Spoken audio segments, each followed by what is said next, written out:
సమస్య రాని ఇక డోంట్ కేర్ అన్నట్టుగా అయిపోయినాడు. ఎందుకంటే దేవుడు ఉన్నాడు కదా, నాకెందుకు. ఇప్పుడు పిల్లలు అనుకుంటారు ఏదైనా సమస్య ఉంది, ఇంట్లో రైస్ అయిపోయిందంటే నాకెందుకు, మా మమ్మీ లేదా, మా మమ్మీ చూసుకుంటే డాడీ చూసుకుంటారు అని అనుకుంటారు. కానీ పిల్లలు అయ్యో మా ఇంట్లో రైస్ అయిపోయింది, మా ఇంట్లో రైస్ అయిపోయింది అని ఫీల్ అవుతారా? కారు కదా.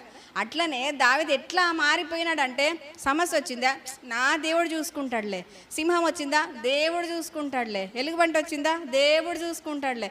ఎంతగా మారిపోయినాడంటే పూర్తిగా దేవుని మీద ఆధారపడే వ్యక్తిగా దావీదు మారిపోయినాడు. మనం కూడా అసలు నిజంగా అట్లా మారితే ఎంత బాగుంటుంది, దేవుడు ఎంత సంతోషిస్తాడు కదా.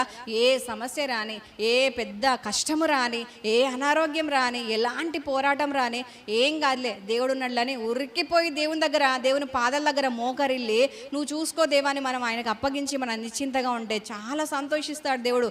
నిజంగా అట్లాంటి మనసు, అట్లాంటి విశ్వాసం, అలాంటి స్థిరమైన మనసు ప్రభు విషయంలో మనందరికీ కలుగునుగా. ఆమేన్.